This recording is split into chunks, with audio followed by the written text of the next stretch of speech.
Hey, how y'all doing? Harvey here, once again, Harvey's RVs. I talked about maybe putting some more content on this channel. I've been trying to get some work done on the old motorhome. I was going to make some videos today, but now this afternoon we're calling for rain and I'm not going to get it done. So I thought I'd make a video about something that it's been bothering me for a while, and I've been kind of kicking around making videos, so I went ahead and did it. I want to talk about quality in RVs today, and or the lack of quality, I should say, in RVs today. I've had 3 RVs in my life. I had a 1977 Dodge 19-foot Class C motorhome. I'm currently sitting in my 1989 Winnebago Class C motorhome.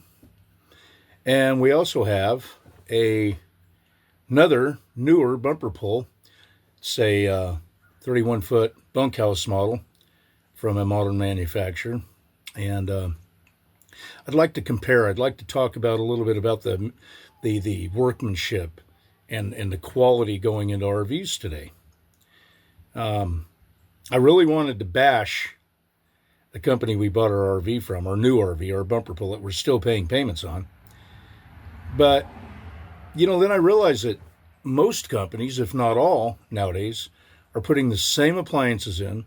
You see the same kind of workmanship. You see the same problems. We go to a lot of RV, dealerships just to look around. We love looking at RVs. We go out and we'll spend half a day, my wife and I, going around just looking at RVs. We have some pretty big lots there in South Louisiana. And so, we can spend a half a day. Now, there are some manufacturers that are a little bit better than others. But really, we see problems with all of them nowadays. I don't want to name any names, any manufacturer names, for 2 reasons. One, it seems to be industry-wide. And number 2, I really don't want them coming after me for bashing them. With this 1989 Winnebago I'm currently working on, I can I get a pretty good view of how RVs were put together, 37 years ago compared to how they're put together today. And I'm not going for the whole, we got to really cut manufacturing costs nowadays. No, what they're trying to do is make more profit. As I'm working on this old RV, I'm looking at this thing. The walls are solid. I can see where in the past they've had some leaks, but it didn't destroy the whole RV. This thing's 37 years old, and I have found less wrong with this RV that I am having to, rebuild than I have with our new RV that's just maybe 4 years old now. And like I say, that we're still making payments on. We owe over $20,000 on a thing. So what are some of the things I found with the newer RV? Right out of the box, I mean literally right out of the box, within the first couple days that we got the new RV home, I was kind of looking around and I was testing things like we did in the lot, where we bought it. And I found the toilet valve was leaking. It needed a toilet valve. I got a hold of the dealership that we bought it from, which, let me say this, the dealership we bought it from here in South Louisiana was nothing but great. They were nothing but great. The minute I got the lady on the phone, she said, bring it on down, we'll take care of it.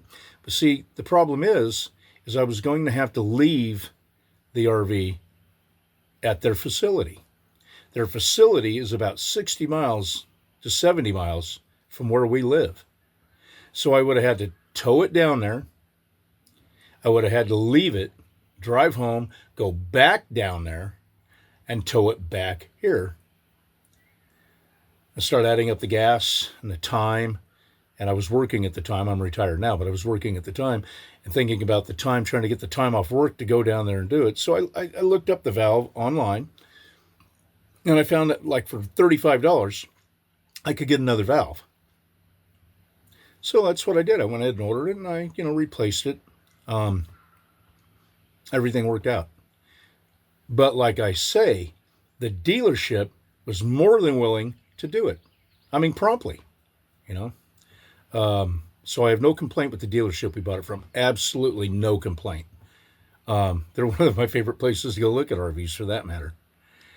Okay, so what else? What else?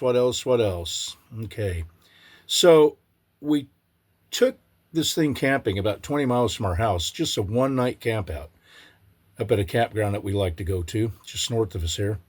And I mean, it was great. I backed it in. Everything's great. We had a good time. We camped in our RV. We love our RV. We love our camper, our bumper pull. And it was only a one-night thing. I just had to get it out for one night. And the next morning, I was draining the black tank, and it stopped draining, and it wasn't empty.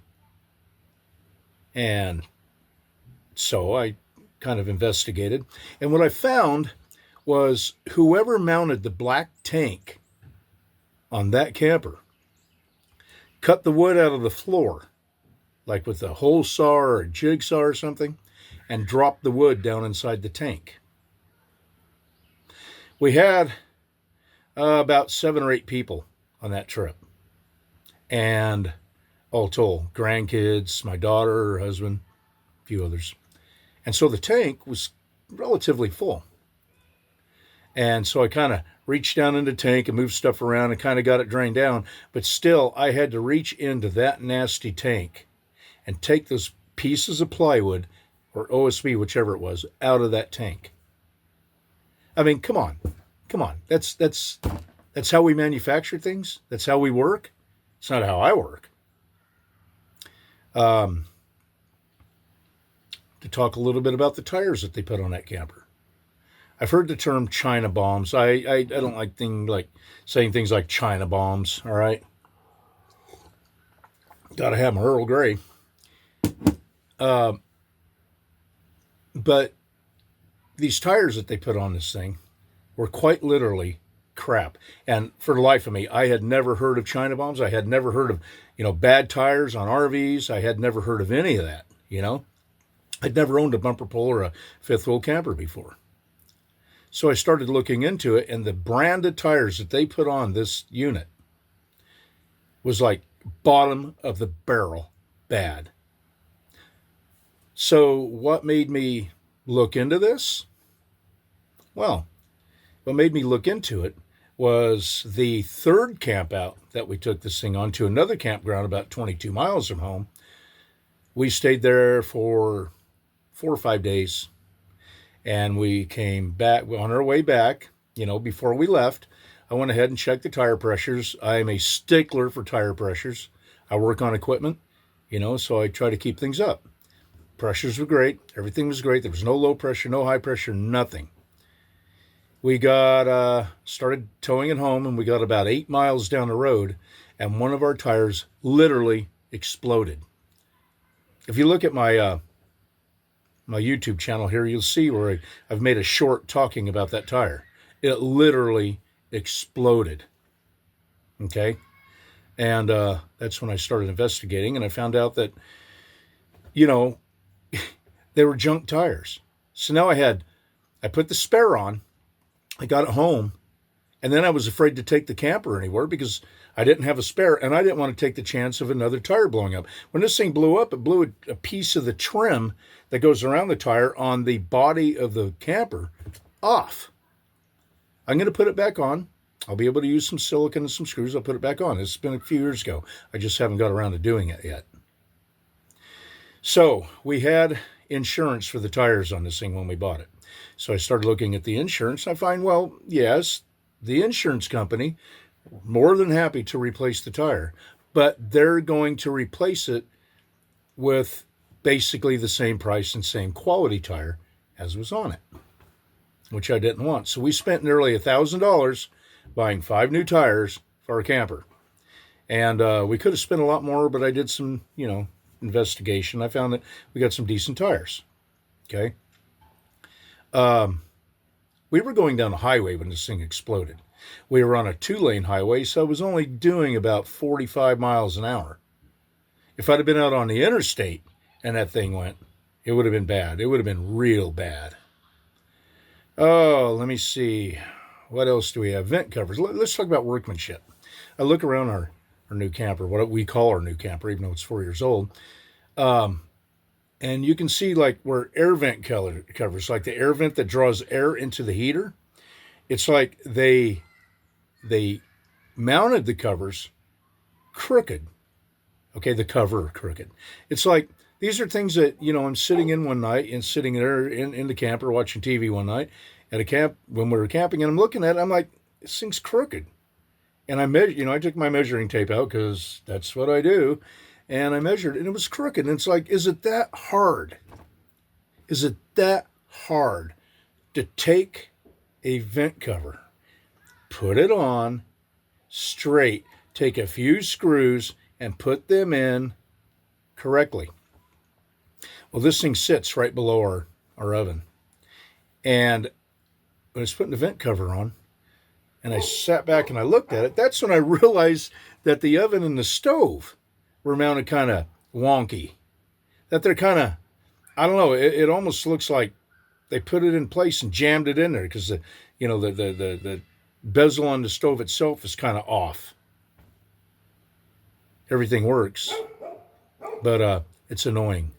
I'm sure you can hear my dog barking in the background. Benjamin, be quiet. So, what else? Roof vents. A while back, if you look at my channel, you'll see a while back I put out a video replacing one of the roof vents on my old motorhome I'm currently sitting in. So I know about roof vents. I know how to do this. I know what the crank handles are like. I know this. And I'm looking at this thing. I can pretty much see that this is all original equipment. Let's talk about the roof vents in my camper. The roof vent, now neither one of these things are electrical. They have the hand cranks. The roof vent in the bathroom was mounted in such a way that as you crank the handle to bring the vent down, you get to a point where you got to crank it a little bit more for it to pop down. It's not like mounted correctly. It's not like, I don't know if it's not centered. They tweaked it a little bit. I mean, it works, but I'm just waiting for the plastic handle on this crank to break off. Now, the other roof vent, we have 2 of them on our camper, on our new camper, is over what I call the master bedroom. And that particular roof vent, the crank on it stopped working about the 3rd time I used it. It was cranking and it just stopped working. We haven't replaced the crank mechanism on that yet. Again, I'm just going to go ahead and buy one and replace it myself. I don't think my warranty I don't think we even have a warranty. We didn't extend the warranty or anything on it. Okay. There's a lot of other things on this thing. Oh, the tongue jack, the electric tongue jack, doesn't work anymore. Does not work anymore. This thing stopped working. I haven't moved the camper in about a year, so it's been about 3 years that it lasted, and we didn't use it that much, but we kept it covered. We kept it in good shape, and it just stopped working. So I've looked at some videos, on how to repair those things. I'm going to open it up and see if I can repair it, but realistically, I'm thinking we're probably going to replace that. Okay. It's what else? Oh, tank sensors. The tank sensors have never been right. I understand that's kind of a common problem. I understand that. The blinds, I call them accordion blinds inside. Number 1, they're really cheap. Number 2, we have a couple of the blinds that when they installed them, you have a couple screws that come down, and the strings from the blinds go down to the screws. And when they installed them, they didn't bother to make them the same height or like, the same width from the window, one side or the other. So we have one blind that you bring it down and it doesn't really close correctly because this, where they mounted the strings are off center. They didn't even bother to try to line them up. Another one of the blinds, the second time I went to use it, literally the second time I went to bring the blind up, it wasn't in a bind, it wasn't tight, went to pull it up, and the string broke. I've been wanting to take that blind down and restring it. I've looked at some videos on how to do that, and maybe I'll make a video on doing that once I'm able to do it. It's just one thing after another. Oh, in the master bedroom, the bed. I'm not a big guy. My wife's not a big person. We're getting bigger now. We're older and retired. But the framework under the bed has a underneath the mattress has a OSB base, and then the framework underneath that OSB base is like 1x1s, if even that were held in with staples. So the braces literally came down. I mean, this thing hadn't even been used 4 times before I discovered that. Went ahead and I got a jack underneath there, and I jacked it up, lined up the braces, and stabilized. And what it was is it looked like the bracing was there, but on a couple of the braces, the wood didn't go all the way to the wood that it attaches to, and they just shot a handful of long staples in there, and the long staples were pulling out. The strip, the plastic strip that covers the screws and the channels on the outside of this thing. Now, I know that stuff is just junk, okay? It literally is junk. And I have to replace it on that camper. And I say, 4 or 5 years you can expect to get, that's the amount of use you can get out of this. But this stuff started cracking within a year on our camper. Within a year. Hasn't caused any leaks. So I just literally said, hell with it, I'm not going to do it yet. I have the plastic stripping in now that we're getting some warm weather again. I'll probably make a video about me going up on the roof and getting it done. So, more tea. Gotta have that Earl Grey, baby. I don't know if this is a complaint video. I don't know. I just, I'm not trying to persuade people from not buying campers. I mean, I love our camper. Don't get me wrong. There's a lot that's been wrong with it, but I love the thing. It's like our prized possession. And we don't have a lot of possessions, but that is our prized possession. I guess this would be more like a warning video. If y'all are out there trying to look around and buy buy a camper, whatever, looking at new ones, look at the workmanship. Pay close attention to the workmanship. Now, as I've said, we go around, we look at all different manufacturers, whether they're made by, big manufacturers. I'm not going to name any. I will say Airstream seems to be the one that really, is really built really well. But I can't say others aren't built as well as Airstream. I haven't seen every camper on the market, so I've seen a lot of them. We paid $35,000 for this camper. And I mean, I guess that's not a lot when I look at $75,000, big fifth wheels and stuff. But I see the same quality or lack of quality in manufacturing in those. And I see the same appliances in those that I do in mine. Ours. I just want to put that word out there. Take a look at them. Take a close look at them. I never in my life dreamed I'd be sitting there looking at a vent and just thinking, that thing's crooked. I mean, come on. You can't put a vent on straight? Really? I'm going to end this video now. If y'all out there looking to buy a camper, I hope you find one. I love my 1989 Winnebago Warrior 23-foot Class C, I tell you that. I mean, this thing has been through the mill. There's a lot to be done to it. I can crank it up right now and drive it down the road. I'm going to be making some more videos, like I said, but today wasn't the day. It's about to start pouring here, or start raining anyway, and I was going to have to use some silicone and whatnot. I didn't want to, be out in the weather doing that. I look at the quality of manufacture in this and in our old Dodge from the 70s and our new camper. It's just junk compared to this thing. It is just junk compared to this thing. Anyway, there's my dog. He's telling me to get off.